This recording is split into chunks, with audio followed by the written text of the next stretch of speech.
Assalamu alaikum, bonjour à tous. Je présente aujourd'hui la solution des exercices 3 et 4, principalement celle de l'exercice 4. Celle de l'exercice 3, je l'ai déjà donné. Alors ces exercices restent sur une liste d'exercices. D'ailleurs, c'est la dernière liste que j'ai énoncée sur la chaîne. C'est une liste d'exercices, évidemment, d'analyse fonctionnelle. Alors voici les exercices dont je parlais à l'instant. Alors ça, c'est l'exercice 3. Et ça, c'est ça le principal objet de cette séance, c'est la solution de l'exercice 4.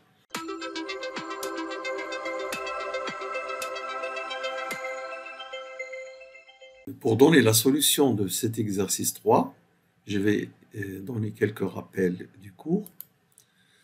Alors ce cours sur les opérateurs compacts, je l'ai déjà présenté sur la chaîne. Je vais laisser le lien dans la description. Alors le premier rappel, cette proposition, si E est un espace de dimension infinie, l'opérateur I de E vers E n'est pas un compact. Deuxième proposition, toujours un espace vectoriel normé, et si A et B sont deux opérateurs linéaires bornés de E, si A ou B est compact, si A ou B, pas forcément les deux. Si l'un est compact, alors la composition AB et la composition BA sont compactes. Voilà donc, maintenant on peut donner la solution de l'exercice 3.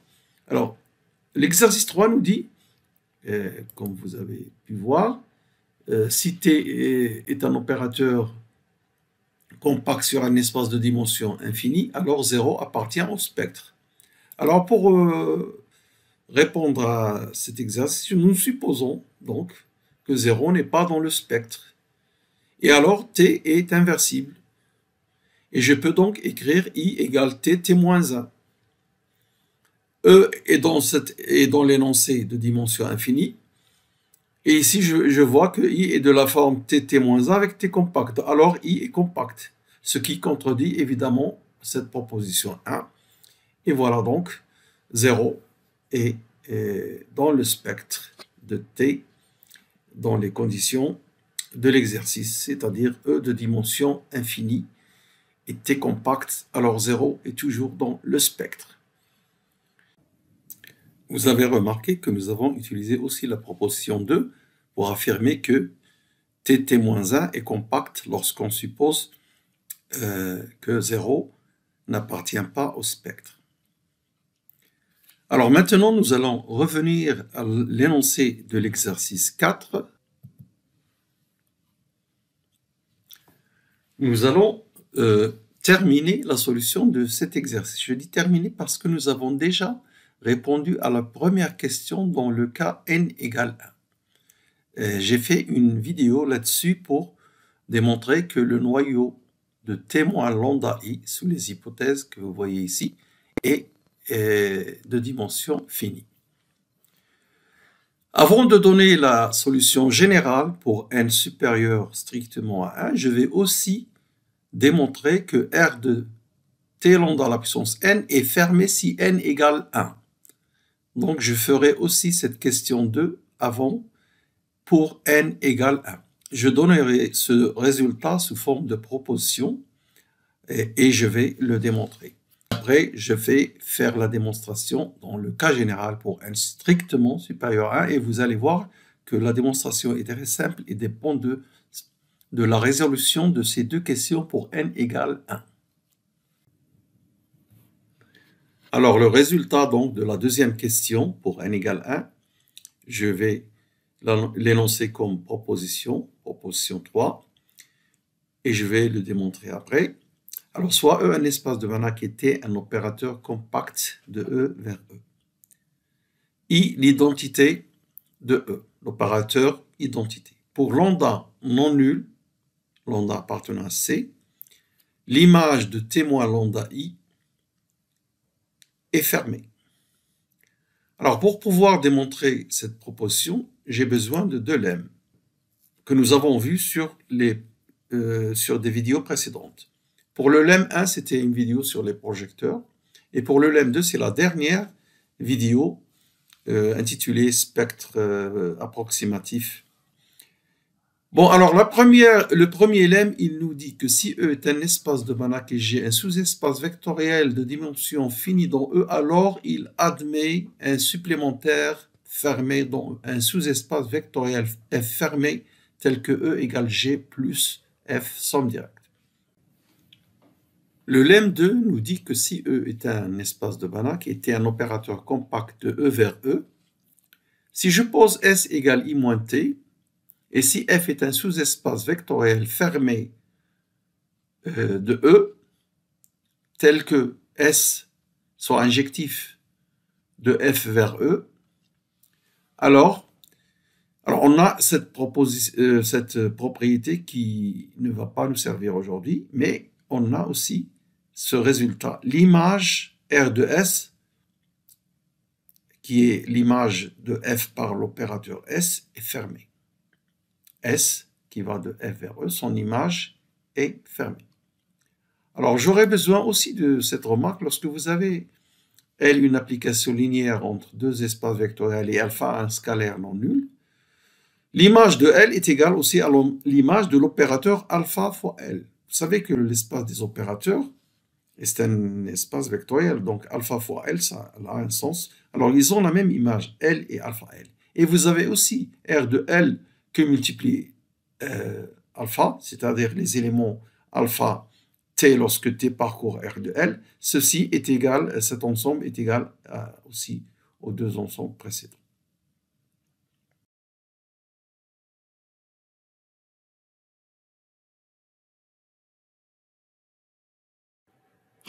Montrons maintenant cette proposition 3. Alors, on remarque tout d'abord que pour alpha différent de 0, lambda moins t moins lambda i est égal à lambda que multiplie lambda moins 1t moins i. C'est juste une factorisation de lambda ici.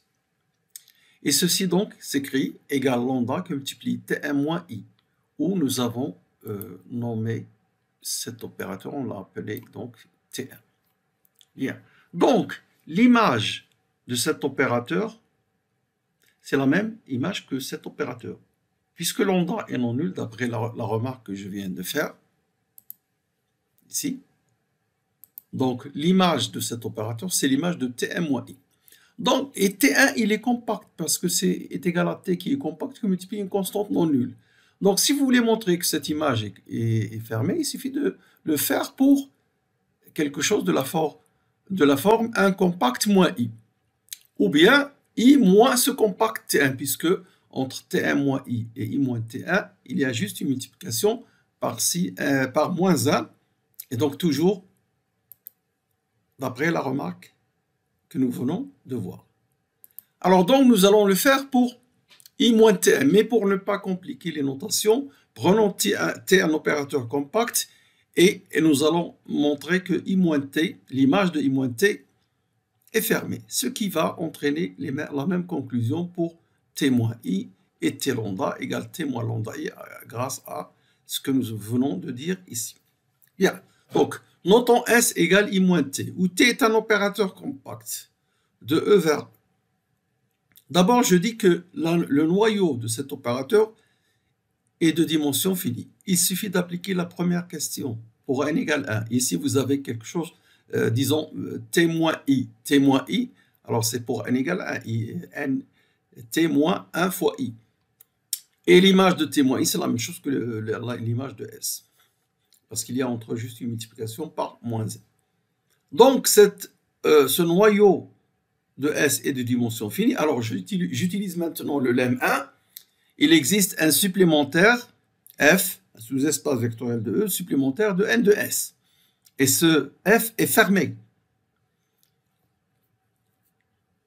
Alors maintenant, je dis que l'image de l'opérateur I moins T, cette image, je cherche à montrer qu'elle est fermée. Cette image, donc l'image de I moins T, c'est S de E, S c'est I moins T, je dis qu'elle est égale à S de F.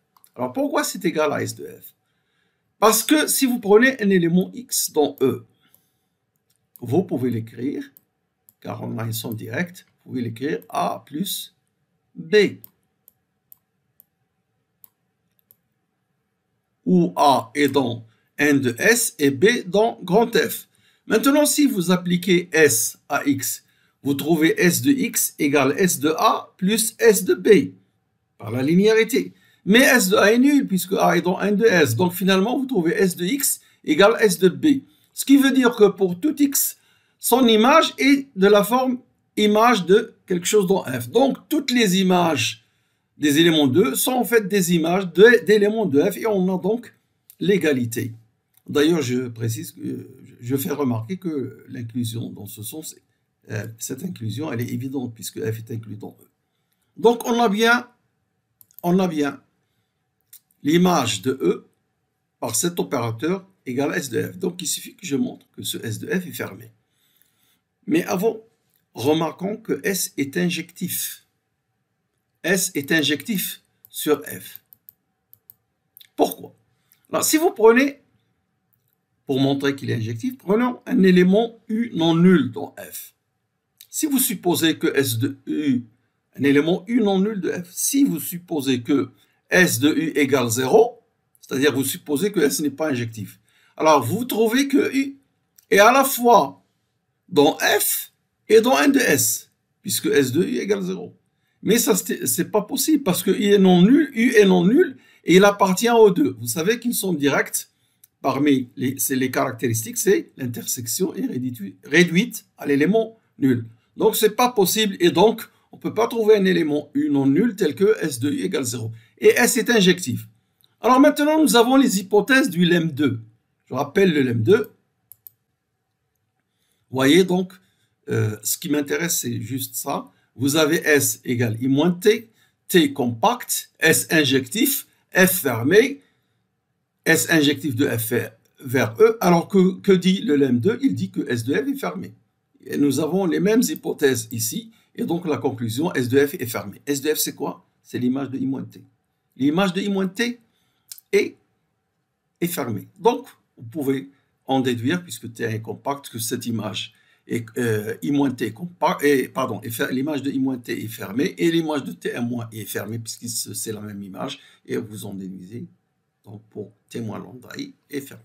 Nous avons ainsi démontré cette proposition. Alors je vais maintenant donner la solution pour les questions 1 et 2 dans le cas n supérieur à 1 strictement.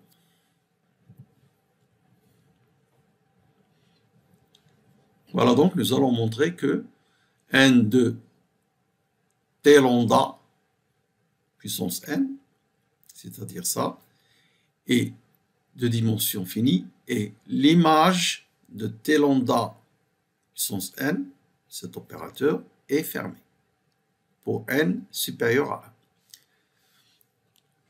1. Et on peut utiliser la formule du binôme. Alors donc on a t moins lambda i à la puissance n est égal à cette somme avec les coefficients combinatoires. Donc vous avez ici sigma de k égale 0 jusqu'à n, ckn, t à la puissance k, et moins lambda i à la puissance n moins k, ce qui donne ceci. Alors je vais dans cette somme distinguer le cas k égale 0 et l'écrire séparément. Alors pour k égale 0, qu'est-ce que j'ai? C0n, c'est 1. T à la puissance 0, c'est I, l'identité. Et donc, tout ça, ça me donne... et ça, c'est quoi? Si k égale 0, moins à la puissance... Donc ça, c'est I. Tout ça, c'est I. Et là, vous avez moins lambda à la puissance n, moins 0, c'est-à-dire moins à la puissance... moins lambda à la puissance n. Et ici, I à la puissance n, qui vaut I. I multiplié moins lambda à la puissance n. Voilà ce que ça donne pour n égale 0. Ce terme... Pour k égale 0, vous avez ce terme. Et le reste, c'est la somme pour k supérieur ou égal à 1. Bien. Alors maintenant, je vais factoriser dans cette somme, je vais factoriser moins lambda à la puissance n, dans les deux, dans ce terme et dans ce terme-là. Alors pour ce terme-là, si je factorise moins lambda à la puissance n, il me reste donc i. Je les mets entre crochets, i. Et là, quand je fais moins lambda à la puissance n en facteur, il va me rester cette somme de k égale 1 jusqu'à n de moins lambda à la puissance moins k. Moins lambda à la puissance n étant une constante qui ne dépend pas de k, donc vous pouvez le sortir de la somme et le factoriser. Voilà ce qui me reste. Alors, ceci, je vais l'écrire sous la forme moins lambda à la puissance n, i moins s, en posant juste s égale moins cette somme. Donc, moins avec le moins, ça donne la même chose, ce résultat-là. Bien, donc cet opérateur est écrit sous la forme d'une constante moins lambda à la puissance n que multiplie i moins s. Et s, c'est cet opérateur. Vous avez ici t à la puissance k.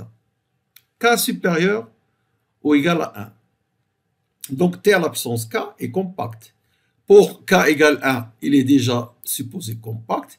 Et pour k égale 2, par exemple, vous avez t2 égale t rond t.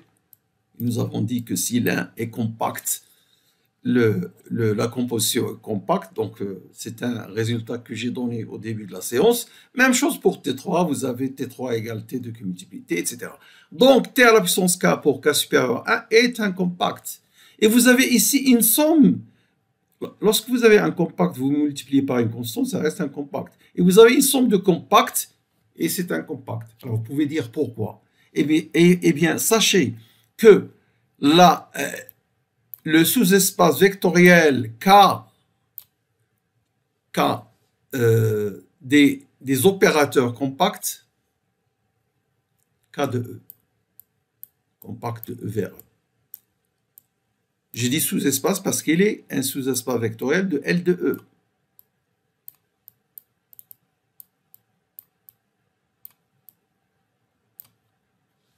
K de E, les opérateurs compacts de E vers E, est un sous-espace vectoriel de L de E. Et évidemment, la stabilité de l'addition.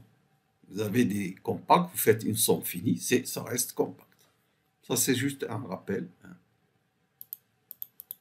Et c'est un sous-espace vectoriel fermé. Fermé d'ailleurs. Donc même les limites d'opérateurs compacts, ça reste compact. Bon, alors maintenant que l'on a ceci, nous avons dit que l'image de ceci, le noyau de S-I, c'est la même chose que le noyau de I-S.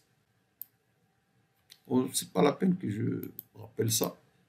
La question numéro 1 nous dit que S-I, son noyau est de dimension finie, parce que là, je travaille avec S compact moins I. Ici, vous avez S moins I à la puissance 1. Donc, pour le cas n égale 1, on l'a déjà vu. L'image de S moins I, toujours parce que S est compact et que c'est à la puissance 1. Donc, l'image est fermée. Et donc, multiplié par une constante, ça va garder les mêmes propriétés. La dimension finie de cet opérateur, du noyau de cet opérateur, et l'image de cet opérateur est fermée. Voilà, donc S est compact parce que c'est une somme finie d'opérateurs compacts, et on a le noyau de T lambda à la puissance n égale noyau de S moins I, et l'image de T lambda à la puissance n égale l'image de S moins I. On conclut en utilisant la question 1 pour n égale 1 et la proposition 3 que n de T lambda à la puissance n est de dimension finie et R de T lambda à la puissance n est fermé. Alors merci de votre attention et à la prochaine séance, Inch'Allah.